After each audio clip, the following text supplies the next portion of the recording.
Okay, well, welcome everybody. Thanks again for coming. I'm really excited for this very timely conversation that we're about. So thanks for taking the time to do this. Bev, of course, is a doctoral candidate over at the Media School, doing a lot of interesting work in a variety of interrelated areas: internet policy, platform governance, disinformation. You name the hot topic, you seem to have a couple of fingers in it, which is terrific. And today, of course, talking about regulating harmful content and online platforms, focusing on the case study of Taiwan. So nice follow up from Simon's work, which is going to be really exciting. I'm gonna make sure we're recording. Oh, always useful. Always useful. Yes. Looks like it. Thanks for doing that. I appreciate it. And welcome to the folks online too. So I'll also join from here so I can help keep the queue. So thanks again for being here and look forward to hearing your remarks, and I'll take the cue from there. Thank you, Professor, and thank you everyone for having me here. My name is Bevis. I'm a PhD candidate in the Media School. And I'm also a research fellow of the Ostrom workshop. So I'm very grateful that the Ostrom workshop support my research, helps me to focus on my dissertation this year.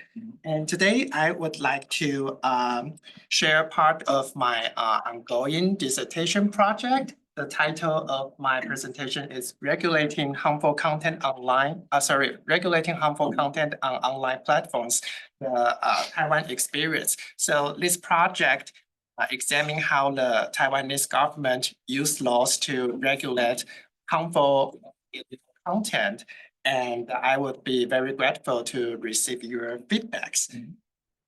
So about today's agenda, I would start with the background of Taiwan and talk about the research questions that I want to explore and the method I used to collect data. I will also introduce some international standards for speech restriction and platform governance and discuss about the findings. Also, I will try to propose some policy recommendations for the Taiwanese government and the QA session. And before delving into the research, I would like to give you a very brief overview of Taiwan, which is my home country. So it is a small island country close to China with a population of about 23 million people. And in terms of the Taiwan's democracy or press freedom or internet freedom, you can see that it is one of the freest country in the world. But like many other democracies, Taiwan is also facing the challenges from harmful content, such as false information, online fraud, sexual exploitation, and so on. Here, I just listed some of the very urgent issues in Taiwan in the current context. So I would like to start with an example on the right-hand side, which is called the Kansai Airport incident. It is a disinformation incident that happened in September 2018. So in September 2018, there was a typhoon hit Japan's Kansai Airport and causing severe flooding, as you can see in this picture. And during the time, there was a disinformation story from China's social media claimed that the Chinese government has already helped a lot of its citizens evacuate from the airport. But the disinformation story also said that the Taiwanese government did nothing and leave a lot of Taiwanese people trapped at the airport at that time. So this disinformation quickly spread across many social media platforms and Taiwan's mainstream news media, and triggering a lot of criticism towards Taiwan's diplomat based in Taiwan, the person in this slide. So the diplomat eventually took his own life due to the overwhelming criticism. So this incident made the Taiwanese government realize that this information can not only hurt democracy, but it can also cost individual lives. So this is a turning point that made the government try to use laws to regulate disinformation and also other types of harmful content. And I want to use this timeline to briefly explain the recent efforts made by the Taiwanese government on platform governance and harmful content. So in 2018, following the Kansai Airport incident, there are several major elections, including the local election in 2018 and the presidential election in 2020. The Taiwanese government claimed that the major elections also attacked by foreign disinformation, which primarily come from China, according to Taiwanese government. So they argue that it is urgent to use more proactive methods to combat disinformation. So you can see at the downside of the slide, the Taiwanese government tried to amend several existing laws to address disinformation between 2019 and 2020. And because the existing laws, the challenges of the existing laws is that it mainly focuses on punishing individuals who spread disinformation, but not regulating or holding platforms accountable. So in 2022, the government tried to propose a platform regulation bill, which is called Digital Intermediary Services Act, DISA. But the bill triggered a lot of criticism, so the legislation eventually failed. I will explain it later. So following the failure of the bill, the harmful content is still a big problem, still happen and still exist in Taiwan. For example, in the past 2 years, Taiwan has faced the issues of online sexual exploitation and also online fraud is so a very severe problem in these states and I also in many countries. So government also try to kind of take a case-by-case approach because there is no platform legislation. So the government try to amend it individual laws, add new regulations, such as requiring platforms to take down harmful content immediately. So this is the current approach adopted by the Taiwanese government. And I want to talk a little bit more about the DISA, which is the focus of my research, Digital Intermediary Services Act. So the background of this bill is that it is a bill largely modeled on the EU's DSA, Digital Services Act, which was proposed in 2022. And the primary goal of Taiwan's DISA is to hold platforms accountable for harmful content, because previously platforms says they are not responsible for the harmful content. They are just a platform allowing everyone to exchange information. But now this kind of idea has already changed. The government tried to require the platforms to be responsible for the harmful content. They have to remove them immediately. So for example, the bill would require the platforms to publish annual transparency reports or disclose their algorithmic decisions or provide users with opportunities to file complaints and so on. And in terms of content moderation, the bill would also allow the government to require platforms to, for example, restrict or block or take down the content that seems illegal by the government. But although the bill is kind of well-intentioned, but it triggered a lot of controversies and criticisms. For example, people are concerned about its criteria for defining large platforms, and there are many unclear and vague legal definitions and descriptions in the bill, which triggers concerns about online free speech. And some people also question about the legislative process is a little bit too rushed, lack of discussion with the society. So my research aims to My research aims to examine these controversies and try to propose policy recommendations for the government to improve its legal framework. And here, I want to use this chart to briefly explain the content moderation under Taiwan's DISA. So on the left-hand side, you can see government authorities, if they think a piece of online information is illegal or maybe it's false information, then they can apply for the court to restrict the information. And if the court approves the authorities' request, then internet service providers, they have to follow the order and restrict the content. But if the court rejects authorities' request, then platforms, of course, don't need to take down or remove the content. But the tricky part is that before a court make a decision, the DISA bill would allow authorities to require platforms to add a warning label to the content that is seen as illegal by the authority, which means without a court's approval, the government authorities would have the power to restrict online content. And this is one of the most controversial part in this bill, and I will explain the details later. This is just want to give you a brief picture and idea about how content moderation will be implemented under this bill.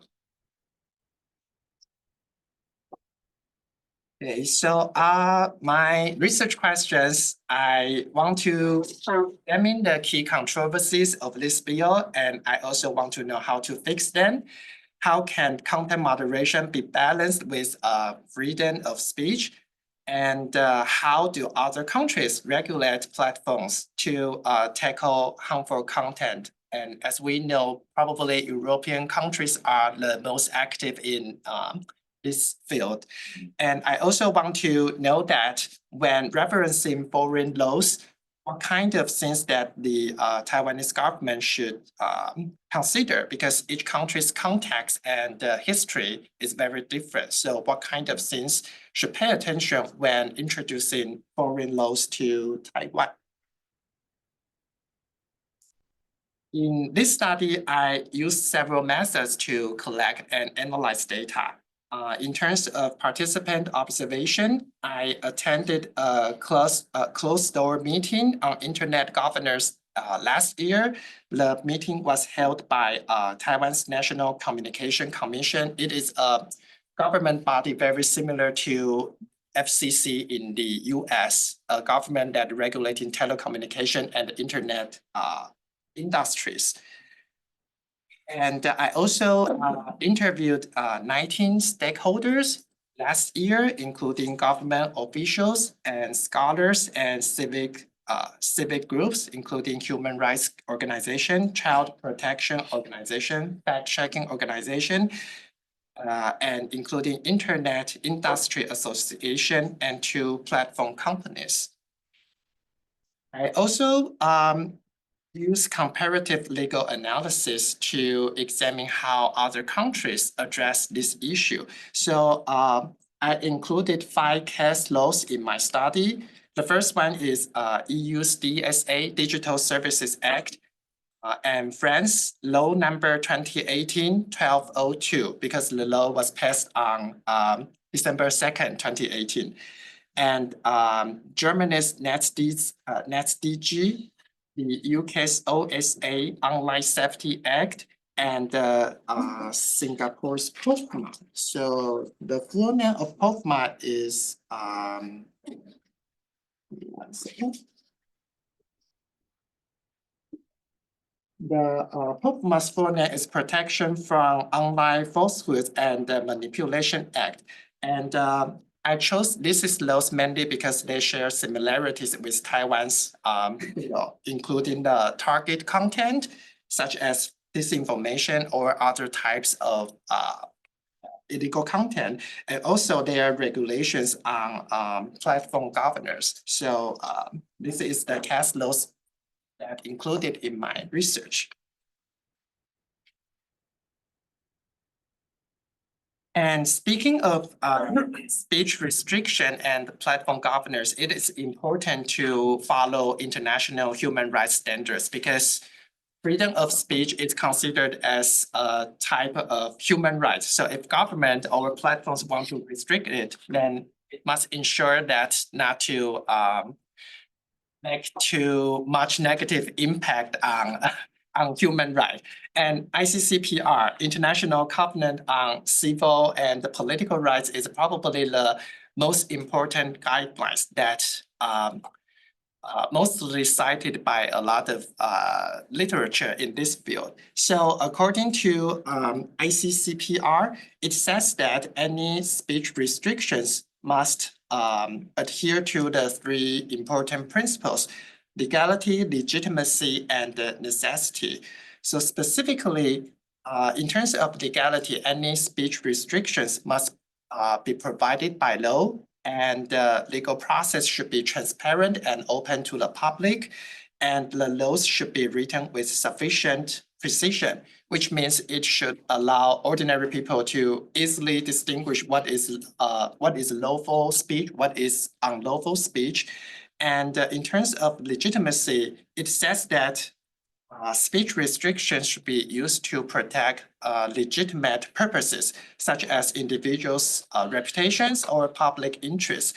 And also restrictions should be necessary and the least intrusive measures. And also the government should demonstrate the real threat posed by certain speech. So for example, if the government want to regulate fake news, then the government need to prove that fake news really pose a significant threat to the public before implementing speech restrictions. And besides ICCPR, the UNESCO also published the guidelines for the governance of digital platforms in 2023. So the guidelines listed several important principles or rules enabling governments and the platform companies to follow when implementing speech restrictions. And here I primarily focus on the government part. So for example, it says that government should build a co-regulatory model, meaning that it should include different types of stakeholders in the regulation instead of just the top-down regulation from the government. And any restrictions should comply with human rights standards. And during the speech restrictions, judicial oversight is a very important and essential part that safeguarding human rights. Government should not regulate small or startup platforms because obviously they are too small to bear too much responsibilities. And government should not require platforms to censor online content. So this are the important principles provided by the UNESCO. So okay, I will use the international standards and the data I collected to examine the controversies in Taiwan's bill. So the first controversy is how to define large platforms, because we know large platforms have more influence and should be need more regulation.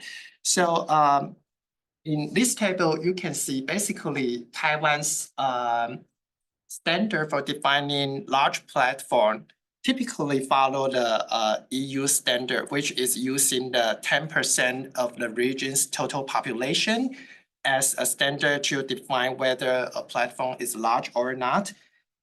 But such standard triggers some concerns because some people argue that Taiwan's population is smaller than many other European countries. If you just introduce such standard, then probably it will put too much burden on smaller platforms, because as you can see, 10% of the EU's population is 45 million, but 10% of Taiwan's population is just 2.3 million. So I think it would be valuable to compare how different countries set up the criteria for defining large platforms. And as you can see here, user threshold is still a more common criteria for defining large platforms. But each country also develop different criteria for defining large platforms, such as how many visitors go to the website or the social media. And I think Germany is an interesting example because the German population is larger than Taiwan, but its user threshold is lower than Taiwan, which is very interesting. They set up a very low standard. But if you look at into the German legislation, it says that it only target for-profit platforms, which means non-profit platforms and journalistic platforms and messenger networks such as WhatsApp. This is kind of platforms are excluded from regulation. So I think it would be valuable for the Taiwanese government or other governments to think besides user threshold, there are also other criteria that can help the government to define, to define large platforms and put different levels of responsibilities on different types of platforms. And here I just want to give you a brief overview of what are the most popular platforms in Taiwan. And many of my interviewees, and including myself, think that maybe the current user threshold could be raised a little bit to avoid to put too much burden on smaller platforms. So this is the first controversy of the DISA bill. Another major controversy in the DISA bill is that many of legal descriptions and definitions are kind of unclear in its provisions. For example, in terms of the definition of illegal content, the DISA bill didn't provide a specific definition, but relies on existing laws to define what is illegal content. But obviously, there are also many legal clarity issues in the existing laws. And in terms of the threat of illegal content, the bill just states that if a content poses irreparable and significant harm, then the government can restrict it immediately, but didn't define or clarify what is irreparable or significant harm in the legislation. So there are a lot of uncertainties in the bill, and which triggers a lot of concerns about free speech.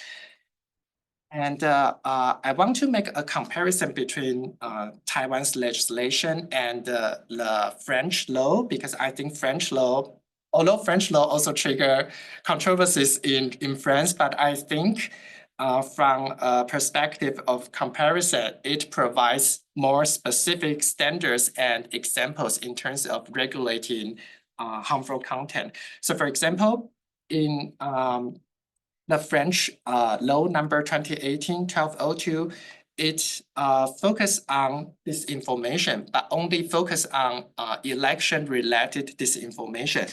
And it also says that only allegation that can be verifiable will be regulated by this law, which means that personal opinions will be excluded from the regulation. And only deliberately, artificially, automatically, or massively disseminated disinformation will be included in the scope of regulation.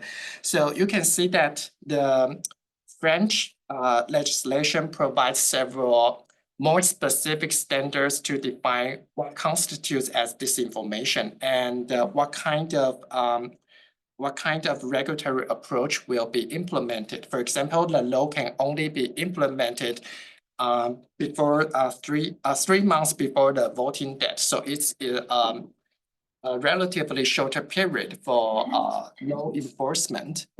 So I think this is a valuable case that Taiwan's government may consider.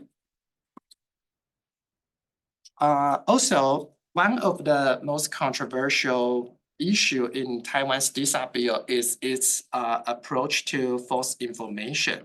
So as mentioned earlier, the bill would allow the government to restrict illegal content or false information before the court makes a decision. So obviously, lack of judicial oversight doesn't follow the international standards as we just reviewed in the ICCPR and also in UNESCO's guidelines. And based on the descriptions in the bill, it looks much more like a top-down regulation from the government because government can solely determine what is true, what is false. But ideally, a regulatory framework, especially addressing disinformation, a very controversial, harmful content, it might be better to include more stakeholders, such as fact-checking organization or other kind of stakeholders. So this are the potential issues and concerns of Taiwan's approach to false information. And still about false information, because the bill mentioned that the government authorities can require platforms to add a warning label to suspected content before the court make a decision. But in the legislation, the bill doesn't specify what kind of warning label, the format, or the nature of the label. It didn't explain anything of that. So people are concerned about is the Taiwanese government trying to adopt the Singapore's approach to tackle false information. So I provided a Singapore's POFMA example on the right-hand side. The words are a little bit small, but in the red square area, it says that this is a Facebook that posted in Singapore, and it says that Facebook is legally required to tell you that the Singapore government says this post has false information. According to the POFMA's regulation, if social media platforms they don't do so, they will be punished by the government. So this triggers a lot of concerns, not only in Singapore, but also in Taiwan. People are concerned about, are the government trying to tell us what is true, what is false, and force the internet service providers to do so. So some scholars, and including myself, think that the government should provide more specific guidelines and examples of what kind of warning label that social media platforms should carry out when addressing the false information, and what kind of less intrusive measures that should be adopted when addressing such issue. Besides the content of provisions, some Taiwanese scholars also question that the legislative process of the DISA bill is kind of rushed and lack of sufficient discussion with the society, because like I mentioned, the DISA is largely modeled on the EU's DSA, but EU's regulations are not developed or passed overnight. In fact, EU's regulation regarding social media or other harmful content have been discussed more than 20 or even 25 years. As you can see, back in 2000, the EU has started develop regulation on online platforms, and also develop a lot of regulations on harmful content after that. So some of my interviewees argue that maybe the Taiwanese government overlooked the regulatory history in EU, simply just think, oh, the simple is good, let's just copy and paste it, but it can cause a lot of problems during the legislative process. So my recommendations for the Taiwanese government is first to improve the legal clarity. As we have just reviewed, there are many unclear descriptions in the bill. And also the government might try to narrow down the scope of regulation instead of trying to regulate all types of illegal content. Maybe the bill can start with, for example, more serious content or more urgent issues instead of covering all kinds of illegal content at the beginning. And the most important thing is to follow international human rights standards, such as the judicial overview process. And also the Taiwanese government might consider designing a more inclusive and co-regulatory framework instead of adopting top-down government regulation to address controversial issues such as disinformation. And also, like I said earlier, because Taiwan doesn't have such a long history of internet governance like EU or like other European countries. So my argument is that maybe the government can adopt soft laws such as directives or code of conduct at the very early process. And after the society are familiar with the government's intention or familiar with the issue of internet governance, then the government can try to implement hard law later. Finally, I try to think about what kind of contributions that my research can offer. Even though this is a case study of Taiwan, but I still want to, I hope to examine it in a global context, because in nowadays, we know that many countries, many democracies are facing the challenges of harmful content on social media. And it's also very common that each country reference each other's legislation. For example, many countries reference EU's GDPR or DSA in recent years. But it is also very important to note that each country's situation, their historical contexts are very different. So if the government just simply introduce foreign laws, then it can trigger a lot of problems like the Taiwanese government faced.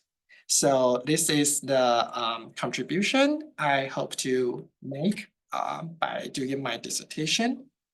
And I greatly appreciate your attention and listening, and look forward to your feedback. Thank you very much.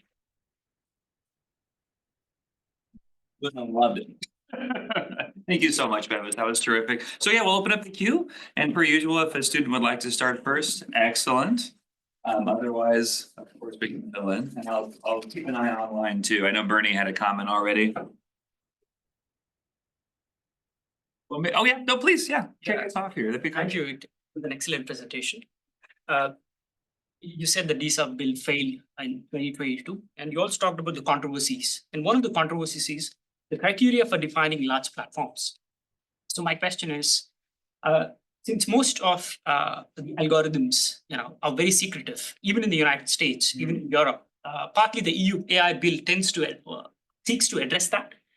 But in terms of how does one determine, if it's a large platform or a small platform? Because we do not know unless and until if the entity can demonstrate. For example, we actually do not know how many people are on Twitter unless and until Twitter tells us. So it is for the organization, it is for the entity, to share. And then could you also tell us a little bit about auditing of the algorithms? Did DISA sought to address, because algorithms are very secretive in nature, did DISA seek to address auditing the algorithms as well? Sorry, could you repeat the latter question? Yeah, so all the algorithms, we do not know, but it's been a problem because most of the algorithms tend to be very secret, Okay. So did the DISA bill seek to address this problem as well? Yes, but in a very broad and vague way. Like in the bill, the provisions only mention that the platform companies need to disclose how did they, for example, give the feed to users, what kind of factors you use in your algorithms, but it's just very vague. And I also interviewed some scholars, and some of them feel like it's a very complicated and difficult question. That is because social media companies, they're consistently changing the way of doing their algorithms. So it might be always changing. And how can social media platforms disclose such information? Because they are always changing. They put different factors yesterday, today, and tomorrow. So I would say the DISA bill, according to its wording, it's just mentioned a very brief and a very vague requirement says that social media platforms need to disclose it, but in what way, what kind of information should be disclosed? Didn't explain anything, so could be another challenge. Yeah. And another question, you mentioned that it's probably hard to know exactly how many users on social media, especially there are so many fake accounts right now. In fact, so for example, I list this table here. It lists some of the users of the major platforms in Taiwan. But how did these platforms calculate the exact number of its users? Actually, I have no knowledge about it. I only know that because some of the social media companies, they finish their registration in Taiwan, so they are required to submit like annual reports to the Taiwanese government. So probably in the reports, they have to disclose some basic information, including their users. But how did the exact number was calculated? Sorry, I have no idea. Yeah. Maybe do James next, then Gustavo, and we'll keep working our way around. Yeah, so, I was struck by the, I guess, diversity in, typifying what is a large platform. And I was wondering if in your research, you encountered anything related to language specifically in defining those platforms, because in less commonly spoken language, there's a greater, I guess, risk for disinformation among that language community. So was there anything that you found that distinguished platforms based on, I guess, number of speakers or anything related to that? Number of speakers. I haven't thought about this questions because I would say in this table the number of users is kind of based on geographical idea, like physically in Taiwan or physically in a specific region. But in terms of the number of a certain language, sorry, I don't have a good answer for that right now, but yeah, I will think about it. Yeah, thank you. It being relevant, like in Germany, for example, if there's like a specific platform that's, more focused on, I mean, obviously Mandarin's such a huge, and that's a different, of course, still, but.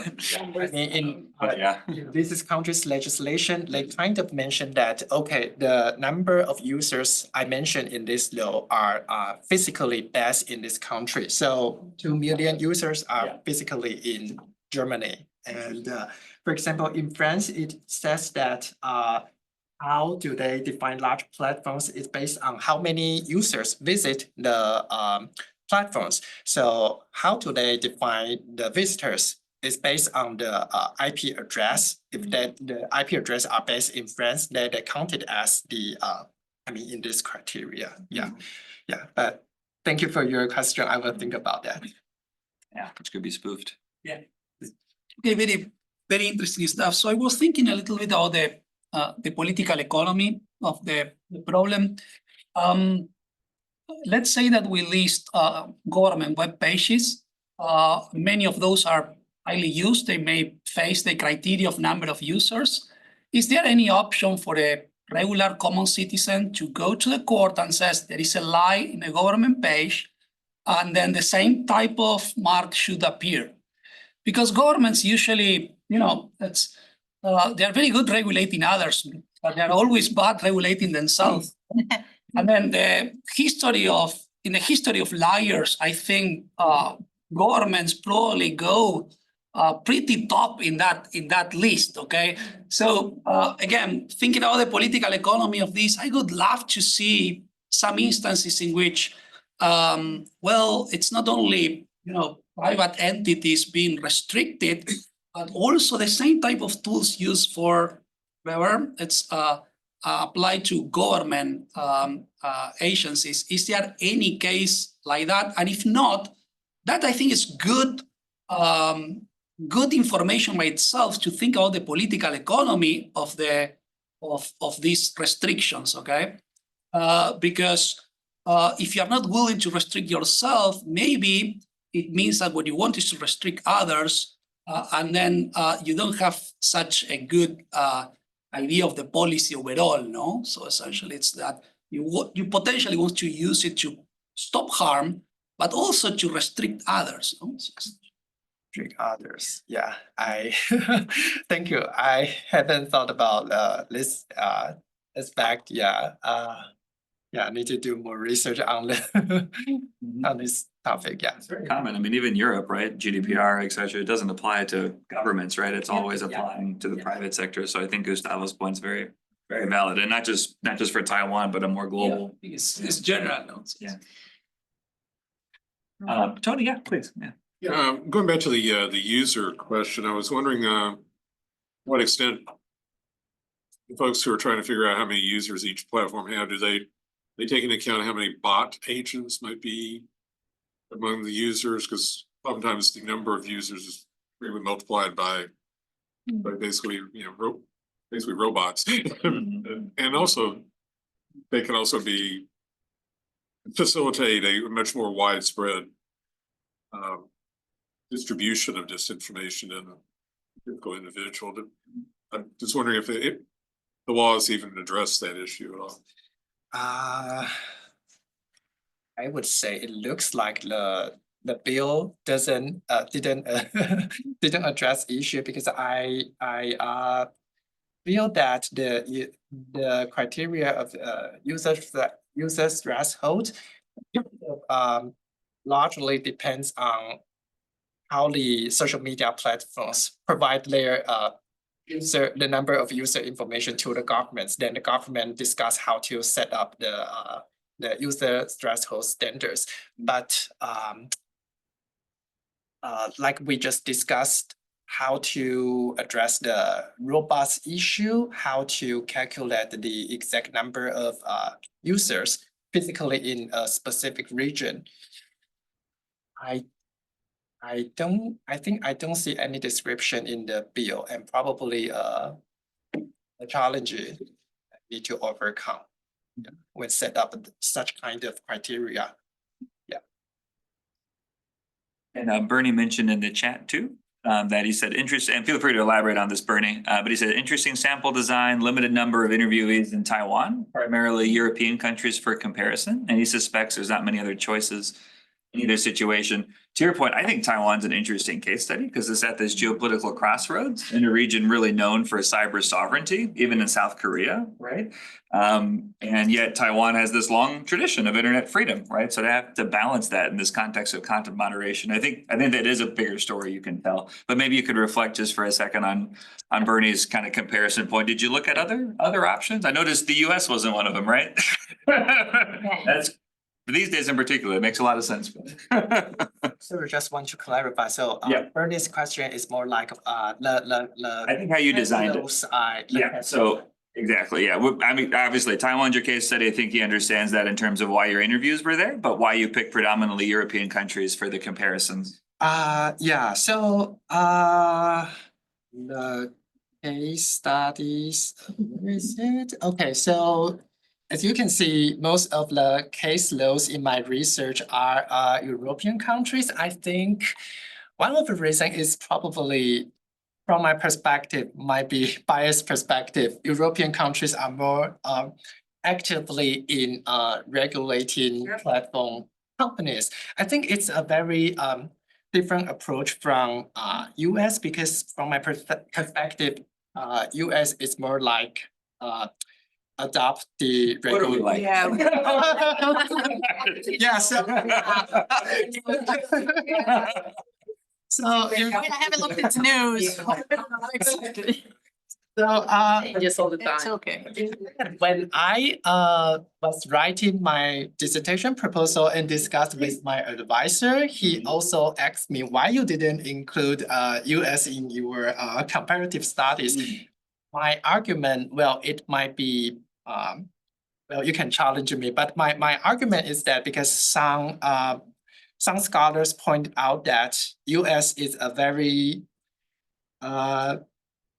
unique, or we can say it's kind of an outlier example. First, US has very strong protection for free speech. I think an obvious example is that US usually puts individuals' freedom of speech higher than many other kinds of speech. For example, in Germany, hate speech is considered illegal, but in US, hate speech is kind of legal in certain aspects. So that's the fundamental difference of the protection of freedom of speech. And also the US also has very strong protection for the internet service providers. Sorry, I forgot the name of the law, like section 230. Yeah, like the law kind of strictly prevents from government imposing penalties or regulations on platform companies. So that's why I decided to exclude US from my comparative studies. But this is just my biased perspectives. Yeah. Very relevant pushback. There are some state level laws that's kind of interesting because they're trying to do things around, for example, spreading disinformation around the time of an election. There are civil penalties attached to some of those, so there could be something there. And just maybe think about South Korea too, because I mean, close neighbor also dealing with some of these same issues, including from the national security context. We can talk more about that. I saw like 3 hands go up, so maybe we'll turn to you next, and then please, and then yes, Natalie. And yeah, okay, so please, yeah. My question is like very nice presentation. My question was like, because you looked at so many different countries as a case study, I was wondering, is there a kind of a effective model in any of those countries or examples where how government has dealt with? Is it like going in terms of there can be 2 approaches. One is to hold the platform or service provider as the accountable entity, or the user or the people who are posting such comments or posts as accountable. So is there like a more effective model, like in terms of holding which particular entity more accountable, assuming that, like Gustavo mentioned, like assuming that government can themselves are holding themselves accountable in the first place.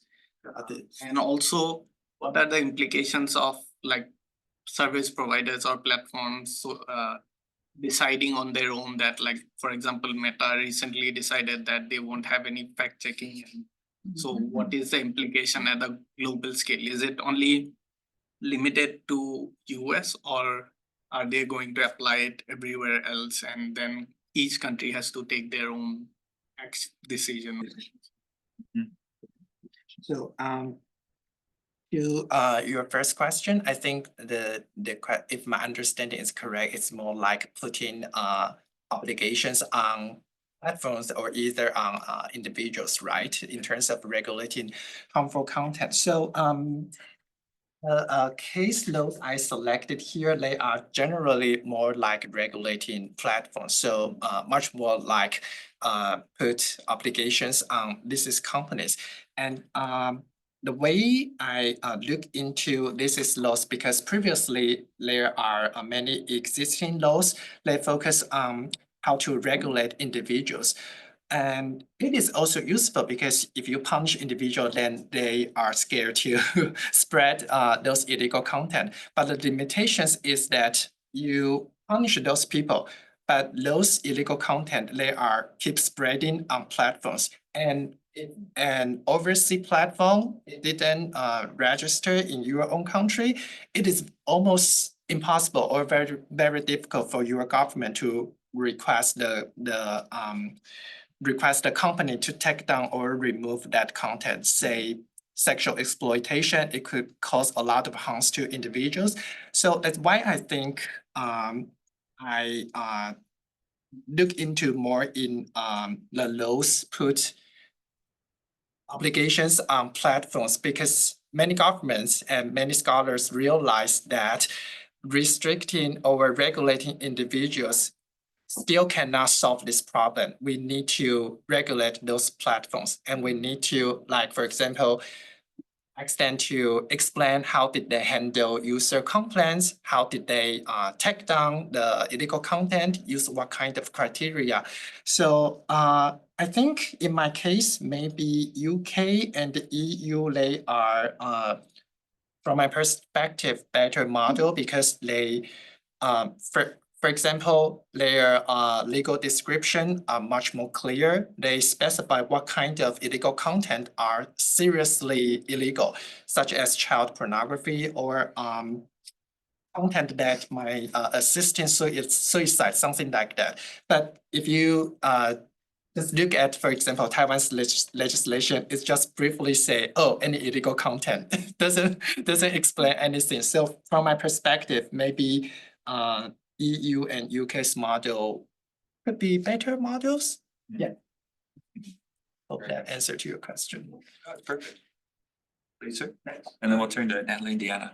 So the question I have, or more of a challenge, is for not including IU and not including the US in the case studies. I feel like the US has a pretty big effect on Taiwan, and so I just feel like by not including the US, you don't have a full representative sample. That's all. Yeah. Thanks. Thank you very much. I also think about this question for a long time, and like you said, the US not only is social media companies have a lot of influence, but also the US government also has a large impact on Taiwan's government, especially due to the geopolitical situation. So some of my interviewees mentioned that they are, how to describe this? They are pessimistically about the legislation, because first, most of the large platforms are based in US, and it's very difficult for Taiwan, such a small country, to regulate such big US-based international companies. And also, in early years, I would say maybe 5 or 6 years, Taiwan also tried to pass other internet-related laws, such as OTT law, over the top, like Netflix or Hulu. They are so-called OTT. And when the Taiwanese government tried to pass the law, it faced a lot of opposition from US company. They not only lobby the Taiwanese government, they also lobby some international internet organization, push them to persuade the Taiwanese government not to do that, not to even try to regulate us. This is a bad action. So yeah, I would say it's very, I don't have a good answer for this, because it looks like it is very difficult for the Taiwanese government to pass a law to regulate Americans' big companies. So like my recommendation at the end, I think the Taiwanese government might thinking about proposing soft laws first, using not so not so intense or put too much obligations on those platforms, but started with some guidelines or directives that the companies know what I am trying to do. And after those companies and the society are familiar with the issue, then maybe the government can have a more discussion or negotiation with these big companies how to move on to next step. So my correct answer is that. was great. So a few minutes left, unfortunately, but yeah, Natalie, maybe we'll do a lightning round, I suppose. So Natalie, if you'd like to, feel free, and then Diana. And Adriana. Absolutely. Well, thanks first of all for this very interesting presentation. I was wondering if your recommendations, so they're based on your interviews, right, and the case studies. Is this also based on, or is there some empirical evidence on the effectiveness of these legislations and actually combating harmful content? So do you have evidence whether maybe there's some types of or parts of regulations or legislation that is especially effective and maybe some other that is not effective, even though it passed law, but it's actually not, helping in the problem? That's the first one. And we're gonna collect all three if that's okay, Bevis. So maybe make a few notes if you wouldn't mind. Yeah. Presentation, I think my comment is in line with what many have said.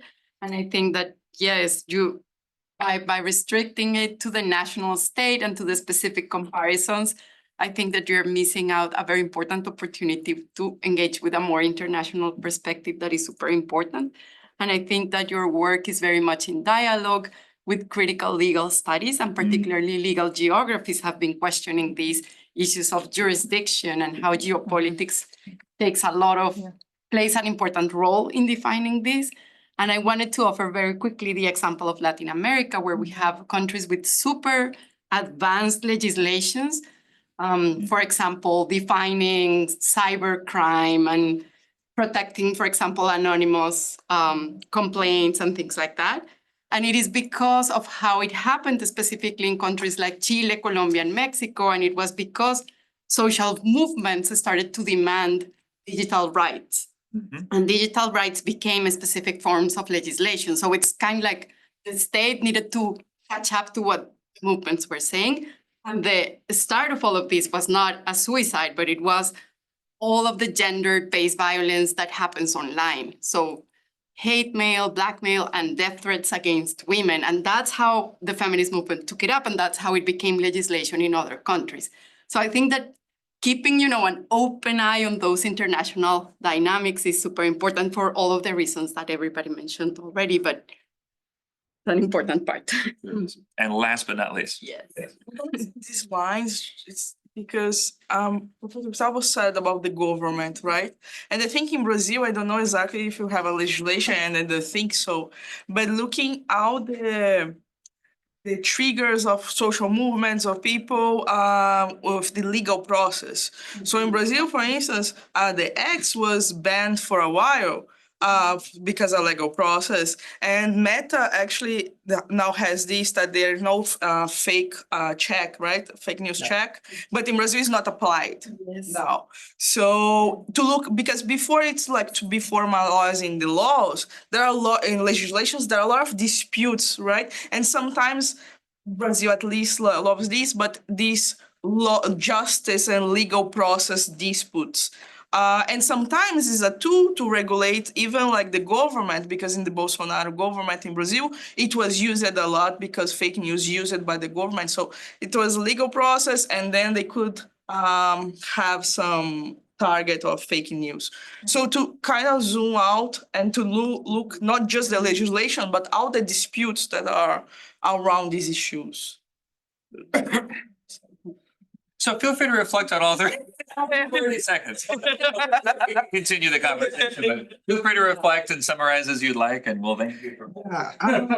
Of course, appreciate all the feedback, really helpful, because when I doing this research, I still feel like there are so many limitations in my research, like lack of empirical evidence to support my my argument, and also like the way I choose this case studies. So I think there are still a lot of room for improvement, but really appreciate all the feedback, and I will carefully consider how to adjust it, because like I said, ongoing dissertation project, so really thankful. Yeah. Well, thank you, Bevis. That was well done. You've earned a cookie.